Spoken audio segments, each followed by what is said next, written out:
Olá, tudo bem? Eu sou a professora Franciele e hoje estaremos vendo os conteúdos da página 3.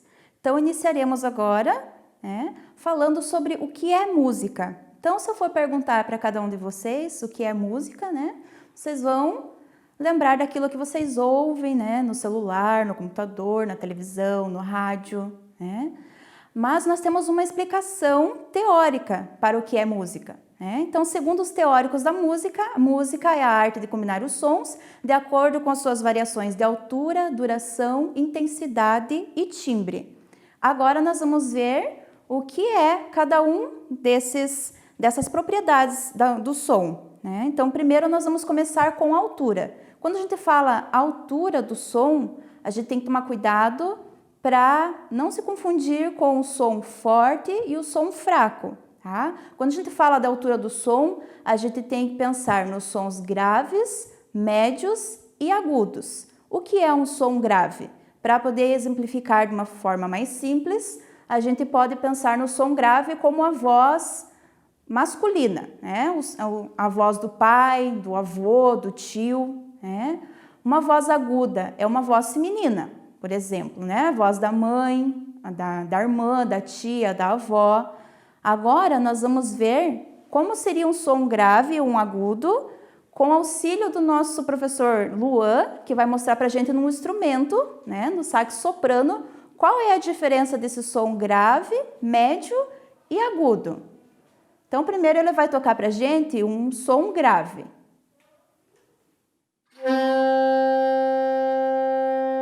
Agora ele vai tocar um som médio. E agora um som agudo. Agora nós vamos exemplificar para vocês o que é duração dos sons. Então, quando a gente fala em duração dos sons, a gente vai falar dos sons longos e os sons curtos. Então, um som longo é quando a gente prolonga por mais tempo uma determinada nota, um determinado som. E quando a gente tem um som curto, a gente vai, encurtar essa nota. Agora ele vai fazer para vocês o exemplo de um som longo. E agora um som curto. Agora nós vamos explicar para vocês o que é intensidade do som. Então, lembram que eu falei para tomar cuidado e não chamar a altura do som de som forte ou som fraco? Porque nós temos agora a intensidade. Dentro da intensidade, sim, é que a gente vai estabelecer se um som é forte ou se um som é fraco. Então, também vamos exemplificar para vocês no instrumento como funciona um som forte e um som fraco. Então, esse foi um som forte.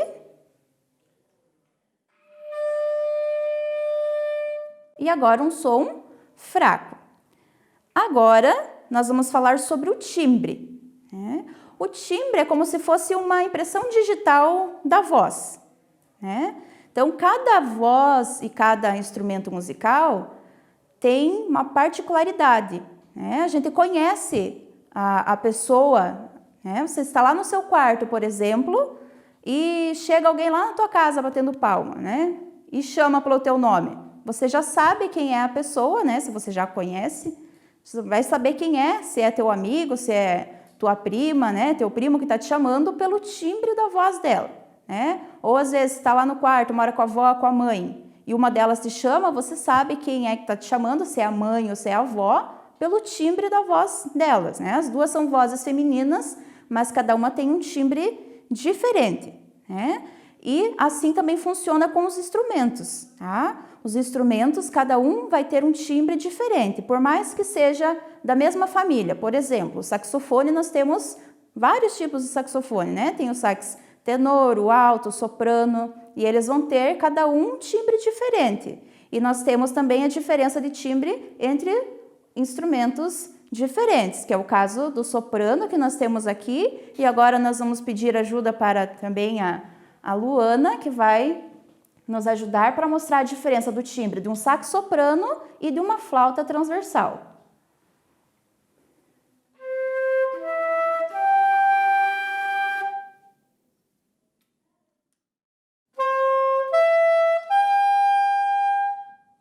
Então, com o passar do tempo, a gente consegue definir, ouvindo, se o que eu estou ouvindo é um sax ou uma flauta, né? Através do timbre desses instrumentos.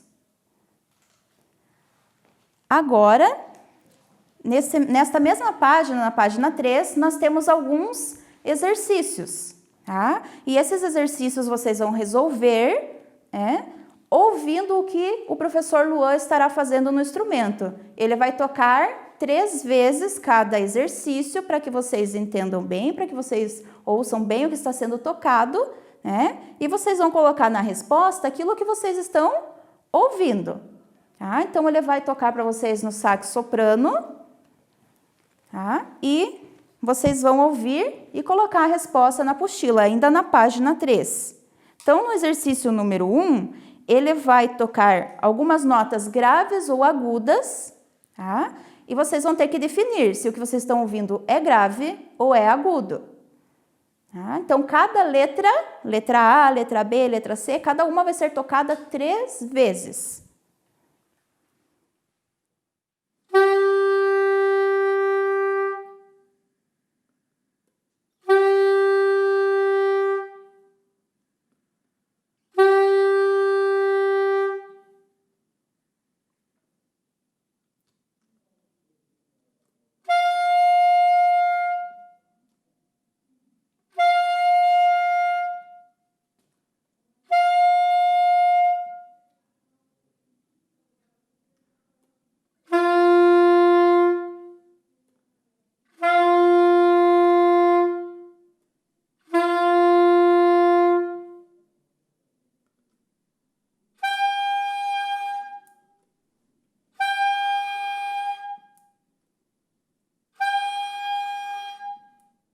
Agora, nós vamos para o exercício número 2.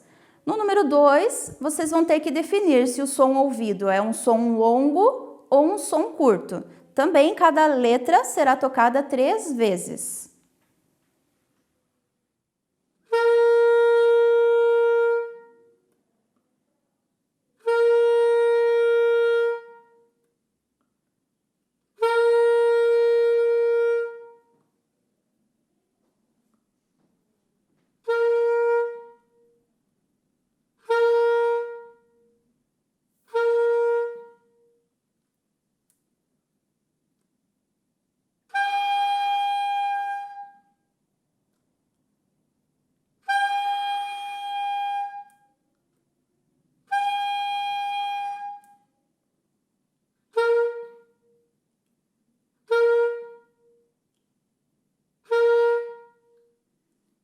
Agora, nós vamos para o exercício 3, onde vocês devem dizer se o som ouvido é forte ou fraco. No som forte, vocês vão colocar uma letra F, letra de forma. Tá? No som fraco, vocês vão colocar a letra discursiva. Tá? 3 vezes também vai ser tocado no instrumento.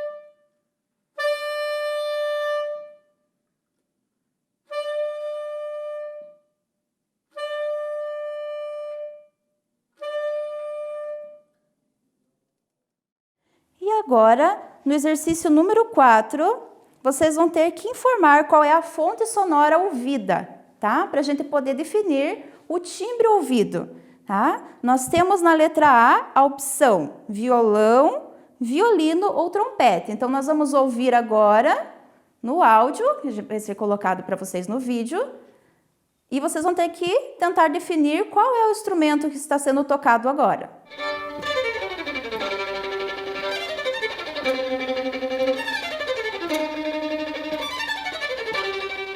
Na letra B, nós temos a opção saxofone, piano ou flauta transversal. Então, nós vamos ouvir agora também esse exemplo que será colocado e vocês vão definir qual dos instrumentos citados ali na letra B que vai ser a resposta.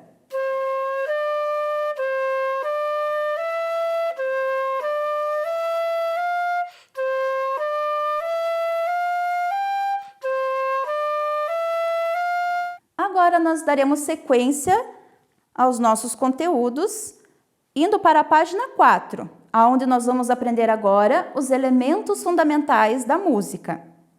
Então agora nós vamos ver o que é a melodia. Tá? Então a melodia é a execução dos sons sucessivamente, um após o outro.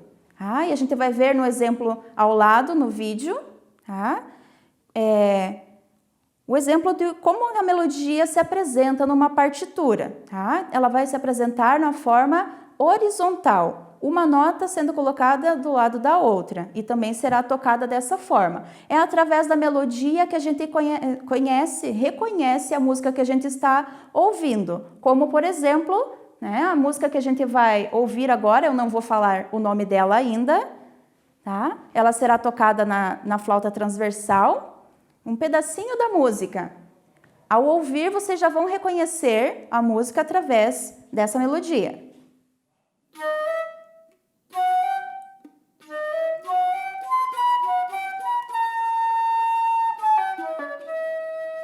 Conseguiram reconhecer qual é a música? Eu acredito que muitos já tenham ouvido essa música, né? Mas para quem não ouviu ainda, ela é música tema da Pantera Cor-de-Rosa, tá?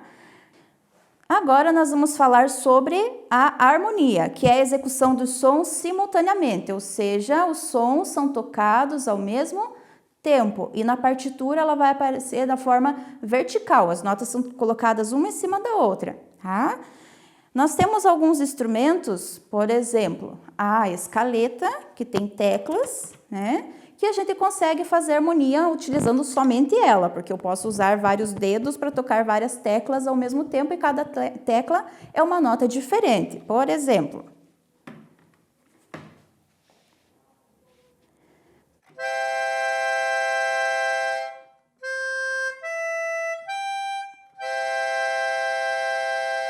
então aqui eu tenho 3 notas tocadas ao mesmo tempo, então eu formei uma harmonia, tá? Agora, nós temos também a harmonia reproduzida no violão. O violão, ele também consegue, né? Eu não preciso ter mais um instrumento junto com ele para produzir essa harmonia. Eu posso fazer apenas com ele, porque ele tem várias cordas ali, eu consigo tocar ao mesmo tempo várias notas. O professor Luan vai mostrar para a gente como que é formado, né, o som de um acorde no violão.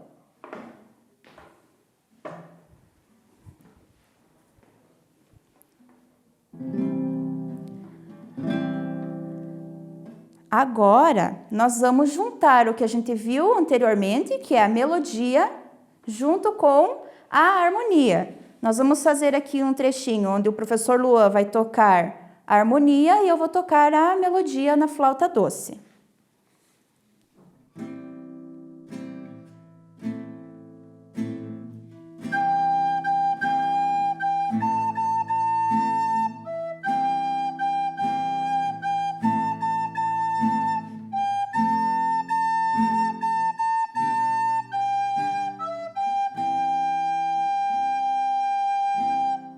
Então, ele fez a harmonia, né, como se fosse um fundo, né, para não ficar aquele vazio no fundo. Né? A melodia, através da melodia a gente reconhece a música que a gente está ouvindo e a harmonia ela vai preencher, né, para não ficar aquele fundo vazio. Então, a gente viu agora instrumentos, né, que são harmônicos, que a gente consegue tocar várias notas ao mesmo tempo. E como que a gente vai fazer uma harmonia com instrumentos de sopro? Né? Porque geralmente um instrumento de sopro, né, a gente usa várias chaves para formar apenas uma nota. Né? Por exemplo, aqui na flauta doce, eu aperto, né, 3 furinhos aqui para formar apenas uma nota. Então, eu não tenho uma harmonia. Né?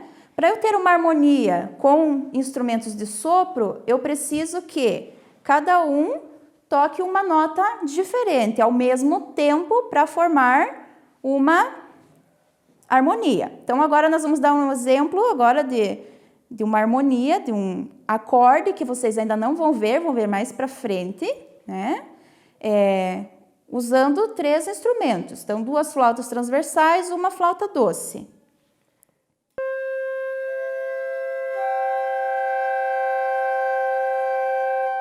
Então, para formarmos uma harmonia com instrumentos de sopro, precisamos de mais de um instrumento sendo tocado ao mesmo tempo. Obrigada, professor Luan, obrigada, professora Luana, pela ajuda. E agora nós vamos ver o que é o ritmo. Quando a gente fala em ritmo, todo mundo lembra de bateria, de percussão, mas será que é só bateria e percussão que fazem ritmo? Não. Todos os instrumentos eles fazem o ritmo, porque o ritmo é o movimento dos sons de acordo com sua maior ou menor duração. Então, eu não vou pegar uma partitura e ficar tocando só sons longos ou só sons curtos. Eu vou ter uma mistura desses sons e o que vai fazer ter um ritmo, na partitura. Estará sendo mostrado para vocês aqui ao lado no vídeo como que se apresenta o ritmo numa partitura. Então, vocês estão vendo ali ao lado como que ele aparece numa partitura. E a gente precisa fazer só ritmo com instrumento ou só ritmo na bateria, cantando. Não, a gente também pode fazer ritmo corporal. A gente pode usar o nosso corpo também para fazer algum ritmo. Eu vou dar um exemplo de um ritmo corporal aqui, se vocês quiserem tentar fazer aí em casa também, ele é bem simples. Então, um ritmo assim.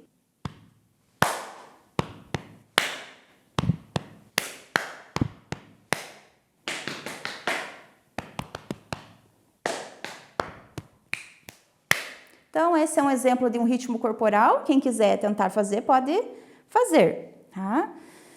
E também agora nós vamos ouvir um exemplo musical da junção dos 3 elementos, que é a melodia, a harmonia e o ritmo, os 3 juntos. Então, vamos ouvir agora esse exemplo.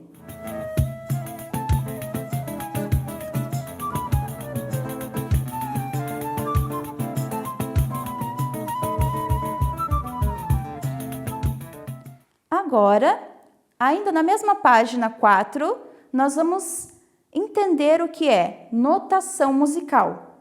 Então, quando vocês começaram os estudos na escola, uma das primeiras coisas que vocês começaram a aprender foram as letras. Aprenderam as letras, depois aprenderam a juntar as letras umas com as outras para formar sílabas, depois palavras, aprenderam a ler, Tudo isso vocês aprenderam dentro de uma matéria chamada português, Depois também começaram a aprender os números separadamente, depois juntar os números, multiplicar, dividir, subtrair. Tudo isso vocês viram dentro da matéria chamada matemática, E com a música também não é diferente, Com a música a gente vai aprender cada sinalzinho separadamente, depois nós vamos juntar todos os sinais e para começarmos a aprender a ler uma partitura. Tudo isso a gente vai ver dentro da notação musical, que é o nome dado à escrita da música e vai ser representada por diversos sinais gráficos. E os primeiros sinais gráficos que nós vamos ver agora se chamam figuras ou valores. Então, as figuras ou valores, eles são sinais gráficos usados para representar a duração dos sons. Então, é através da figura musical que eu vou saber se o meu som é longo ou ele é curto. As figuras de som, as figuras musicais mais usadas são essas. Então, aqui deste lado nós temos o formato das figuras e ao lado nós temos os nomes. Então, a primeira delas ali se chama semibreve.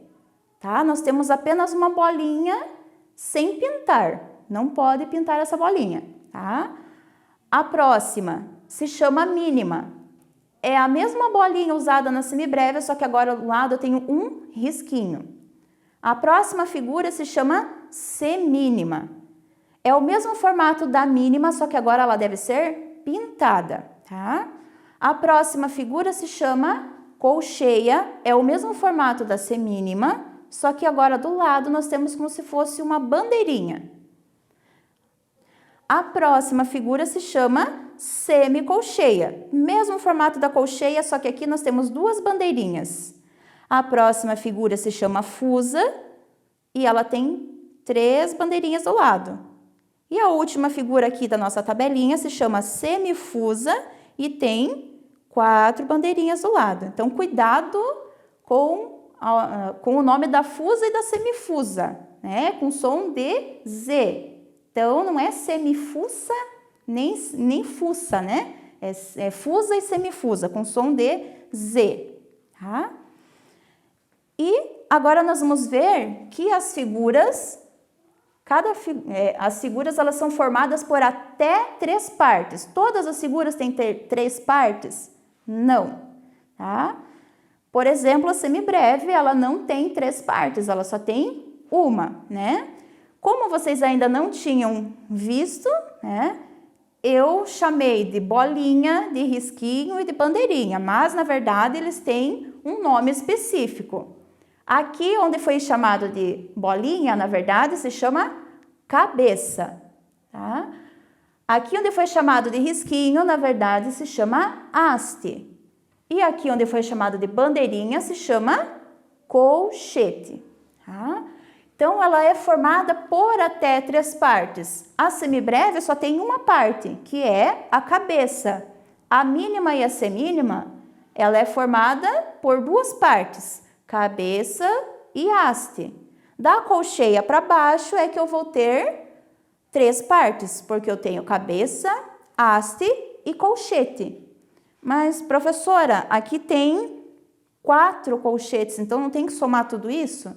Não. A gente tem que somar, falar os nomes de cada parte, não somar quantos colchetes tem ali. Isso agora no momento não importa ali, tá? A gente conta só como nome de cada um diferente, cabeça, haste e colchete. E o que a gente vai ter que tomar cuidado também? Com a escrita das figuras quando ela está em pé ou ela está ao contrário, tá? Então, a haste é escrita à direita da nota quando ela estiver para cima, tá? E à esquerda da nota quando ela estiver para baixo. A semibreve escreve sempre da mesma forma, não tem problema nenhum. Mas as figuras que têm haste, nós temos que tomar um pouquinho mais de cuidado porque a gente escreve de formas diferentes, tá? Então, do lado direito quando está para cima, do lado esquerdo quando está para baixo. E quando a figura tem o colchete, temos que tomar cuidado também, tá?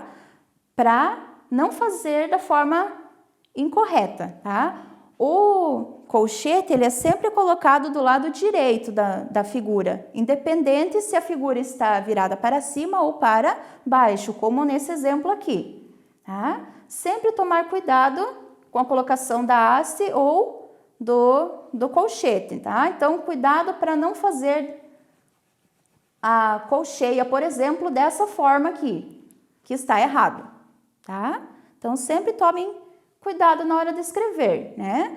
Se possível, no caderno de teoria de vocês vão fazer um treinamento ali das figuras, tá? Vão treinando, colocar as figuras escritas viradas para cima ou para baixo, todas as figuras. Essa é a dica que a professora dá para vocês poderem, né, ter uma escrita correta das figuras. E agora nós vamos ver que as figuras musicais também são acompanhadas por pausas. A música ela não é formada apenas por som, mas também por silêncio. E o silêncio dentro da música se chama pausa, tá? Então as pausas são sinais gráficos usados para indicar a duração dos silêncios entre os sons. Então, cada figura vai ter a sua respectiva pausa, que nós vamos ver agora. Então, nós vamos ver agora as pausas. Então, primeiro nós vamos ver a pausa da semibreve, tá? Então, a pausa da semibreve, a gente faz uma linha bem pequena, não é uma linha grande, é uma linha pequena, onde a gente vai colocar um retângulo virado para baixo. E pintadinho, tem que pintar, cuidado com esse detalhe também. A próxima pausa é a pausa da mínima. É parecida com a pausa da semibreve, só que ela é colocada para cima, virada para cima e também deve ser pintada. A próxima, pausa de semínima. Para que todos façam da mesma forma, nós vamos combinar assim. Nós vamos fazer um Z pequenininho em cima e unir a um C um pouco maior embaixo. Tá? E daí a gente vai apelidar ela de pausa de Zé Carlos, para vocês não esquecerem mais, né? Que é um Z e um C, para todo mundo fazer igual, né? Para ninguém inventar lá, e daí a professora não entenda depois o que foi feito, tá? Então a gente vai fazer desse jeito a pausa. A próxima pausa é a pausa da colcheia. Lembrem do número 7, mas sem o corte do meio, tá? E um pouco mais arredondado em cima. Pausa de semicolcheia. O mesmo formato, só que a gente vai inserir mais um aqui, mais um risquinho embaixo. Aí nós temos a pausa difusa, da mesma forma, só que com 3 risquinhos ali. E a pausa de semifusa com 4 risquinhos ali do lado, tá? Então, essas pausas, elas vão representar a duração dos silêncios. A pausa e a figura, elas sempre vão ter a mesma duração, tá? A gente vai ver duração um pouco mais para frente, mas para vocês já saberem que, por exemplo, né? A minha mínima vale 1, então a minha pausa de mínima também vai valer 1. Elas têm a mesma duração. Então, agora nós vamos ver algumas observações sobre a pausa da semibreve e da mínima, como já foi falado, só para vocês tomarem cuidado e ter uma atenção maior, que sempre que a gente for escrever a pausa da semibreve e a pausa da mínima fora da pauta, tem que fazer essa linha, a pausa da semibreve virada para baixo e a pausa da mínima virada para cima. E outra observação, antigamente a gente tinha outras figuras que com o tempo passaram a deixar de existir na partitura. Então, se você quiser encontrar as figuras que nós vamos ver agora numa partitura, vocês têm que pegar uma partitura bem antiga. Daí lá vocês vão encontrar. Nas partituras atuais, a gente não vai encontrar essas figuras mais. Então, nós temos aqui a figura máxima. Então, essa é a figura. E do lado nós temos a pausa. Agora, nós temos aqui a longa figura e a pausa. Aí nós temos a breve, que é como se fosse a semibreve, só que do lado nós temos 2 esquinhos de cada lado. E essa é a pausa da breve. A breve ainda aparece de vez em quando em algumas partituras. De vez em quando, tá? Então, qual seria a sequência? Então, seria máxima, longa, breve e depois a semibreve. Então, se a gente for parar para pensar, as figuras, na verdade, elas andavam meio que em par, né? Só a máxima e a longa que não, mas se a gente for pensar nos nomes, é breve e semibreve. Mínima, semínima. Colcheia, semicolcheia. Fusa, semifusa. Tá?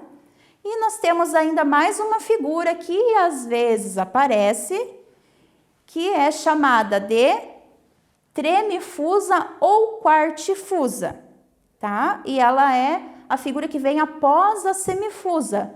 Ela vai ter 5 colchetes. Então, essa é a figura e essa é a pausa. E agora, para fixarmos um pouco o conteúdo, nós vamos ver o exercício que está na página 7, onde no exercício número 1, vocês vão informar o nome das figuras. Então, nós temos as figuras ali e vocês vão colocar do lado apenas o nome delas.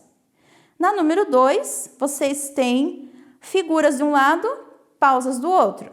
E o que vocês vão fazer? Vocês vão ter que procurar a pausa da figura dada e vão ter que ligar uma na outra. Então, achou a pausa da mínima? Então, vocês vão ligar a mínima à sua pausa. Qualquer dúvida que vocês tenham, pode procurar, né, no WhatsApp para tirar dúvidas. E podem assistir também o vídeo mais de uma vez. E agradeço, então, a atenção de todos. Espero que tenham compreendido a matéria. E até a próxima aula.